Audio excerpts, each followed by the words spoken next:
സാക്ഷ്യവുമായി പോയിടാം നാം യേശുവിനായി സാക്ഷികളായിടാം പോയിടാം നാം.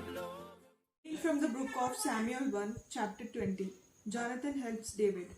Then David fled from Naioth in Ramah and went to Jonathan. What have I done? He asked. What crime have I committed? What wrong have I done to your father to make him want to kill me? Jonathan answered, God forbid that you should die. My father tells me everything he does, important or not, and he would not hide this from me. It isn't true. But David answered, your father knows very well how much you like me, and he has decided not to let you know what he plans to do, because you would be deeply hurt. I swear to you by the living Lord that I am only a step away from death. Jonathan said, I'll do anything you want.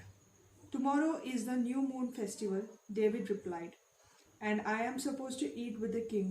But if it's all right with you, I will go and hide in the fields until the evening of the day after tomorrow.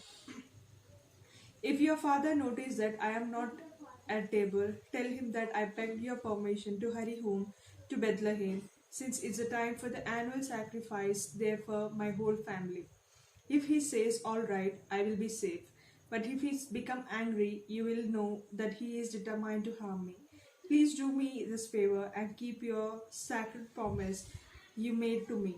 But if I'm guilty, kill me yourself. Why take me to your father to be killed? Don't even think such a thing, Jonathan answered. If I know for certain that my father was determined to harm you, wouldn't I tell you? David then asked, who will let me know if your father answers you angrily? Let's go out to the field, Jonathan answered. So they went. And Jonathan said to David, may the Lord of God Israel be our witness. At this time tomorrow and on the following day, I will question my father. If his attitude towards you is good, I will send you a word.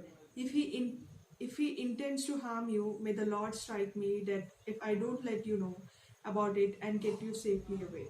May the Lord be with you as he was with my father. And if I remain alive, please keep your sacred promise and be loyal to me. But if I die, show me the same kind of loyalty to my family forever. And when the Lord has completely destroyed all your enemies, may our promise to each other still be unbroken. If it's broken, then the Lord will punish you. Once again, Jonathan made David promise to love him, for Jonathan loved David as much as he loved himself. Then Jonathan said to him, since tomorrow is a new moon festival, your absence will be noticed if you aren't at the meal. Then the day after tomorrow, your absence will be noticed even more. So go to the place where you hide other time, and hide behind the piles of stones there. I will then shoot 3 arrows at it as though it was a target. Then I will tell my servants to go and find them. And if I tell him, look, the arrows are on his side of you, get them. That means that you are safe and can come out. I swear by the living God that you will be in no danger. But if I tell him the arrows are on the other side of you, then leave, because the Lord is sending you away. As per the promise we have made to each other, the Lord will make sure that we'll keep it forever. So David hid in the fields at the new moon festival. King Saul came to the meal and sat in his usual place by the wall. Abner sat next to him, and Jonathan sat opposite him. David's place was empty, but Saul said nothing that day because he thought something has happened to him and he is not ritually pure on the following day. The day after the new moon festival, David's place was still empty, and Saul asked Jonathan, why didn't David came to the meal either yesterday or today? Jonathan answered, he begged me to let him go to Bethlehem. Please let me go, he said, because our family is celebrating the sacrificial feast in town, and my brother ordered me to be there. So then, if you are my friend, let me go and see my relatives. That is why he is in the place at your table. Saul was furious with Jonathan and said to him, how rebellious and faithless your mother was. Now I know you are taking side with David and you are disgracing yourself and that mother of yours. Don't you realize that as long as David is alive, he will never be the king of this country? Now go and bring him here, he must die. Why should he die? Jonathan replied. What has he done? At that, Saul threw his spear at Jonathan to kill him, and Jonathan realized that his father was really determined to kill David. Jonathan got up from the table in the rage and ate nothing the day. The second day of the new moon festival, he was deeply distressed about David because Saul has insulted him. The following morning, Jonathan went to the fields to meet David as they have agreed. He took a young boy with him and said to him, "Run and find the arrow I am going to shoot." The boy ran and Jonathan shot an arrow beyond him.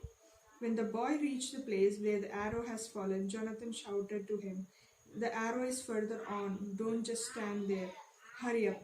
The boy picked up the arrow and returned to his master, not knowing what it all meant.